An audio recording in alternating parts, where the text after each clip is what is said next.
Salom azizlar, bugun biz sizlar bilan erkak kishini jinsiy olatini o'rnini bosuvchi, o'rniga ishlatsa bo'ladigan sun'iy ravishda o'rnatiladigan protez, ya'ni jinsiy olatni ichida o'rnatiladigan falloprotez haqida gaplashamiz.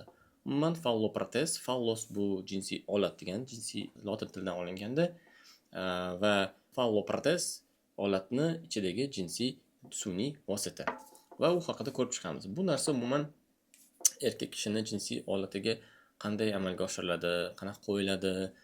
Ko'pchilik erkaklar bu narsadan umuman xabari yo'q, bilishmaydi. Sun'iy protez, ya'ni falloprotez degan so'zni juda o'zi so'z aytish murakkabroq, lekin erkaklarga jinsiy olat ichiga sun'iy qo'yilishi, sun'iy apparat qo'yilishi degani ko'proq ma'qulroq keladi erkaklarga va ular birinchi buni aytganda yo'q, neужели shunaqa narsa bor? Shunaqa narsani o'ylab topishganmi deganda xabari ham yo'q ba'zi bir erkaklarni. Va shu narsani yana ham to'liqroq sizlarga yetkazish maqsadida bugun protez, ya'ni falloprotez haqida gaplashamiz. Protez umuman qanday turlari bor? Uni falloprotezni birinchi yaratilgan davrdan boshlab hozirgi kungacha uni 3 ta turi bor. Bir komponentli, 2 komponentli va 3 komponentli. Nomi bir-biridan shu nomi bilan farqlanadi va albatta o'zini mexanizmi bilan, qulayligi bilan va narxi bilan farqlanadi. Oddiy, ya'ni bir komponentli protez bu birinchi yaratilgan usuli. Umuman bu protezlarning tagida maqsadi jinsiy olatni qo'zg'alishini sun'iy ravishda amalga oshirib berish. Jinsiy olatni tuzilishini ko'radigan bo'lsak, jinsiy olatni ichida ikkitagina kavernoz tanachalar bor, ovaksimon tanachalar. Kavernoz tanachalarga jinsiy olat boshi qo'zg'atilganda, aloqa vaqtida stimulyatsiya bo'lganda, shu kavernoz tanachalarning ichiga qon katta dozada, katta tezlikda keladi va u kavernoz tanachalar xuddi pufaklarga o'xshab shishadi va jinsiy olat qo'zg'aladi. Endi shu kavernoz tanachalar yaxshi ishlamasa, ularga yaxshi qon kelmasa, albatta ularni vazifasini o'rnini bosadigan narsalar amalga oshiriladi. Ya'ni o'rnini bosadigan narsa bu sun'iy kavernoz tanachalarning o'rniga qo'yiladigan falloprotezlar qo'yiladi. Va bu jarrohlik amaliyoti orqali amalga oshiriladi. O'sha qo'pol qilib aytganda, jinsiy olatning ichida tasavvur qiling, ikkita pachorlangan bakalashkalar bor. Bakalashkalarning ichida havosi yo'q, pachorlanib turibdi. Bunga parallel ravishda jinsiy olat ham xuddi shunaqa bo'shashib turadi, lekin aloqa boshlangan vaqtda, aloqaga tayyorlanish boshlanganda, uni boshiga mexanik stimul bo'lganda, erkak kishi o'zi hirsga berilganda, shu bakalashkalarning ichiga xuddi katta dozada, katta miqdorda qon, katta bosimda xuddi suv kelib uni shishirib yuborgandek, olatni ham ichiga shunaqa qon keladi va olat qo'zg'aladi. Lekin shu narsa amalga oshmasa, uni oshiradigan dori ichganda amalga oshadi o'zi, qon yaxshi kelmayotgan bo'lsa. Xuddi shu turg'izadigan dorilar, siz bilgan turg'izadigan dorilar shu qonni tezligini oshirib, ko'paytirib, olatni tezroq turg'izib beradi. Lekin bu dori ham ta'sir qilmagan vaqtda shunday kasalliklar bor, bu haqida gaplashamiz. Bu operatsiya qachon ko'rsatma bo'lishi haqida gaplashamiz. Hozir uni turlari va qanday amalga oshiriladi.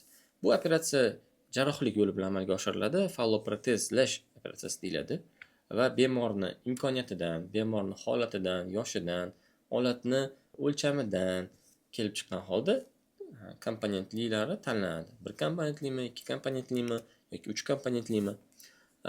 Va operatsiya jarayonida jinsiy olatni ichidagi o'sha bakalashkalar deganimiz o'sha g'ovaksimon tanachalar olib tashlanadi va o'rniga sun'iy g'ovaksimon tanachalar qo'yiladi. Endi sun'iy g'ovaksimon albatta o'rnini bosmaydi, lekin undan ko'ra baquvvatroq va egiluvchan sun'iy vosita qo'yiladi. Bir komponentlini 2 komponentlidan farqini aytaman. Bir komponentlida o'sha ikkitagina bakalashkani shundan sun'iy ravishda qo'yib qo'ygandek bo'ladi. Ular egiladi, ichida suyuqligi bor, egiladi, bukiladi, ammo sinmaydi. Xohlagan vaqtda uni bukib qo'yadi, aloqani xohlasa yana to'g'irlab olib, uni aloqa qilaveradi. Lekin yana ham meditsina rivojlanganligi uchun vaqt o'tishi bilan bu usul, bu falloprotez turi sekin-sekin eskira boshlaganligi uchun yangi usulni o'ylab topishgan. Bu ikki komponentlisini. Ikki komponentlisida bu haligi protezni ichiga suyuqlik bittagina yo'mqisni ichida turadi va o'sha yo'mqisni yorg'oqni ichiga joylashtirib qo'yishadi. Yo'mqisni bosganda, mexanik bosilganda olatni ichidagi qo'yilgan sun'iy protezga suyuqlik boradi va olat qo'zg'ala boshlaydi. Birinchi usulga nisbatan ancha tabiiyroq ko'rinadi va narxi bo'yicha ham o'zgaradi, farqlanadi. Bir komponentli arzon, oddiy bo'lsa, ikki komponentli undan sal qimmatroq, lekin qulayroq va tabiiyroq, hissi boshqacharoq his qiladi. Ya'ni bo'shashi, olatni bo'shashyotirishi, olatni qo'zg'alishi degan shu tushunchalar ko'proq bilinadi. Chunki bir komponentli usulda olat faqat yotgan holda, lekin qo'zg'algan bo'lib turadi. Boyaga aytgandek, meditsina rivojlanganligi uchun kundan kunga rivojlanib boryapti. Har xil usullar, har xil yo'llarni topishyapti va sekin asta 3 komponentli protez ham amalga oshirib yaratildi. 3 ta komponentdan iborat, ya'ni silikonli g'ovaksimon sun'iy tanachalar, bu yoqda yo'mqislar va alohida knopkasi bor. Jarrohlik amaliyoti orqali qorin bo'shlig'iga, knopkasi yorg'oqqa joylashtiriladi. Aloqa vaqtida aloqani xohlasa erkak kishi o'sha knopkasi bosiladi, yo'mqisdan suyuqlik protezni ichiga boradi va olat sekin-sekin qo'zg'alib kerakli darajadagi qattiqlikni beradigan olatga aylanadi. Faqat 3 komponentli bu zamonaviy usuli va boshqalarga nisbatan qulayroq va qimmatroq hisoblanadi. Albatta, protez qo'yish niyati bo'lgan erkak kishi o'zidan agar pulni ayasa yoki bu narsaga pul mablag' topa olmasa, albatta bir komponentlini qo'yishga majbur bo'ladi. Lekin vaqt o'tishi bilan bir komponentli uni joniga tegsa, yoqmay qolsa, u sekin asta pul to'plab 2 yoki 3 komponentlini qo'yishi mumkin, almashtirish mumkin. Bitta narsa amalga oshadi, bemorni xursand qiladigani, olat qo'zg'alyapti, xohlagan vaqtda aloqa qilaveradi. Bu protez urug'ni chiqishiga, orgazm olishga, olatni sezuvchanligiga ta'sir qilmaydi. Faqatgina olatni qo'zg'atib beradi sun'iy ravishda. Erkak kishi o'zini ereksiyasini o'zi boshqaradi, miyasi emas. Orgazmni, urug'ni chiqishi, urug'ni otilishi, bularni hammasini miya boshqaradi. Faqat turishini, yotishini erkak kishini o'zi boshqaradi. Erkak kishiga protez qo'yildi va erkak kishi menga endi bu protez emas, menga boshqasini qo'yib bering desa, albatta uni olib tashladi va ikkinchi o'sha xohlagan turini komponentli 2-3 komponentlini qo'yib beriladi. Bu operatsiya maksimal darajada steril operatsiyonda o'tkazilishi kerak. O'sha operatsiya jarayonida qatnashayotgan insonlar maksimal darajada tashqi terilarning usti yopilgan, burun, quloq hammasi yopilgan, maksimal darajada sterilnis bo'lishi kerak. Chunki agar biror bir infeksiya protez qo'yayotgan vaqt tushib qolsa, protezni yenglab ketishi, ya'ni asorat bo'lishi, operatsiyadagi asorat bo'lishi ehtimoli oshadi. Operatsiya xonasi steril bo'lgan bilan baribir operatsion xonada infeksiya bor va kirib chiqayotgan insonni burun yo'llarida, nafas yo'llarida, yuqori nafas yo'llarida, qo'lida va quloqida infeksiyalar havoga chiqib turadi. Ular ham jarohatga tushishi va jarohatni yenglab ketishiga, bitmasligiga, operatsiyani shunday qimmatbaho operatsiyani daddala bo'lishiga olib kelishi mumkin. Xo'p, endi umuman bu operatsiya qilish kerakmi? Qilishga nima ko'rsatma bor?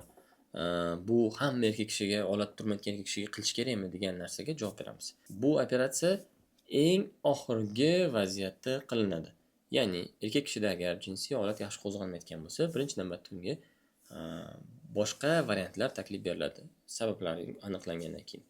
Qandli diabet bo'layotgan bo'lsa, qandni tushirish, olatga qoyilanish yaxshi kelmayotgan bo'lsa, qoyillanishni yaxshilovchi preparatlar berish, yana qoyillanishni yaxshilovchi PRP terapiya amalga oshirish. Bu haqida videomiz bor, ko'rishingiz mumkin YouTube'da. PRP terapiya mana tepada silkasini qo'yib ketishadi. PRP terapiya qanday o'tkazilishi va qanday amalga oshirishi va nima berishi. Bu tepada videoning silkasini qo'yib ketamiz, ko'rib o'tib ko'rishingiz mumkin. Va undan keyin mana shamollash hisobiga jinsiy holat qo'zg'alishi pasayishi mumkin 10-15% ga, gormonal fon buzilishi hisobiga yoki zararli odatlar, ortiqcha vazn hisobiga jinsiy holatning qo'zg'alishi buzilishi mumkin. Shu narsalarni to'g'rilasangiz jinsiy holat qo'zg'alishi o'ziga keladi. Lekin shularni to'g'rilasangiz ham baribir olat qo'zg'alishi bo'lmayapti, yaxshi qo'zg'almayapti emas, umuman qo'zg'almay qoldi. Turg'izadigan dorilarni ichganingizda ham umuman rezultat bo'lmayotgan bo'lsa, mana bunda уже krayniy holat, bu eng og'ir holat. Shunday holatda protez qo'yish tavsiya beriladi. Chunki organizm yosh bo'lsa, bu jinsiy hayot bilan yashagisi keladi, umuman hayotda zavqini olgisi keladi bu erkak kishi, shuning uchun unga protez tavsiya beriladi. Chet elda bo'lsa, Yevropada misol uchun erektil disfunksiya bilan og'rigan bemorlarda 40 dan oshgan erkaklarga protez tavsiya beriladi, chunki erkak kishi xohlamaydi tabletka ichib aloqa qilishni, sun'iy ravishda xohlamaydi muammo bo'lib qolishini, balki tabletka yordam berib qolishi, bermasligi mumkin foyda. Tabletkaning dozasi yoki tabletkaning o'zini zararli ta'sirlari, nojo'ya ta'sirlar hisobiga o'zida muammo bo'lishini ham xohlamagan erkaklarga menga shuni qo'yib bering, men hech ham o'ylamay aloqa vaqtida olatim qulab qoladi deb o'zim boshqaray degan erkakga protez tavsiya berishadi. Xohlamay qolsa-chi, agar bemorga protez qo'ydikda, lekin bemor xohlamay qoldi uni. Menga bo'ldi, kerak emas protez endi desa, nima qilinadi degan savolga javob bersak. Erkak kishi protez qo'yish uchun keldi, unga protez qo'ydik. Xo'p dedik, protez qo'yishdan oldin tushuntiriladi, uni qanaqa plus tomonlari bor, qanaqa siz tomonidan talab qilinadigan narsalar bor. Plus tomonlar tushuntiriladi, uhod deyiladi, ya'ni o'sha protezi bor erkak kishi o'zini protezini uhodi deylik. Protez qo'yilgan fallo protezni uhodi qanday amalga oshirilishi tushuntiriladi hammasi. Chunki uhodsiz qilinsa, masalan, azartda protezi bor erkak kishi aloqa vaqtida qattiq azart bilan aloqa qiladigan bo'lsa, protez shikastlanib qolishi yoki umuman protez shikastlanib u yaradan hattoki olatdan chiqib ham ketishi mumkin yoki buzilib qolishi mumkin yoki ichkariga qayilib kirib ketib qolishi mumkin agar azartda ishlaydigan bo'lsa, chunki u sun'iy-da baribir. Joylashib olguncha aloqa qilib olish mumkin emas. Yaxshilab to'liq o'ziga kelib olguncha aloqa qilish mumkin emas. Vaqt o'tish kerak joylashib olguncha. Endi shu narsaga quloq solmasdan aloqa qilinsa, erkak kishi jinsiy protez yorilib ketishi mumkin, hatto uni garantiyasi bor.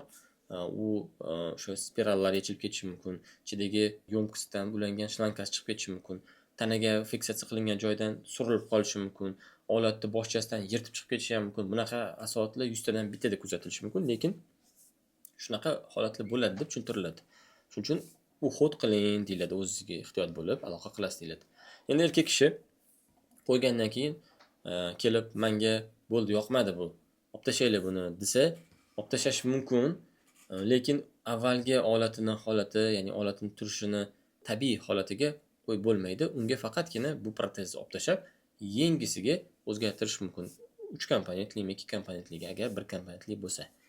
Mana shunaqaysizlar. Agar sizga umuman protez qo'yish kerak bo'lsa yoki siz protez qo'yishni o'ylayotgan bo'lsangiz, sizga hech qanaqa dorilar tavsiya bergan, dorilar yordam bermayotgan bo'lsa, urologlar tavsiya bergan yoki sizda qandli diabetni og'ir turi bo'lsa va sahar hisobiga jinsiy olatni turmasligi, urug'ni tashqariga chiqmasligi kuzatilayotgan bo'lsa, uyalib yurmang, buni yo'li bor, chunki siz ham erkak kishisiz, siz yashashingiz kerak, siz jinsiy hayot bilan yashashingiz kerak. Bu sizni hayotingizni mazmuni bo'ladi va hayotni lazzatdan siz ham to'laqonli foydalanishga haqqingiz bor, azizlar. Salomat bo'ling.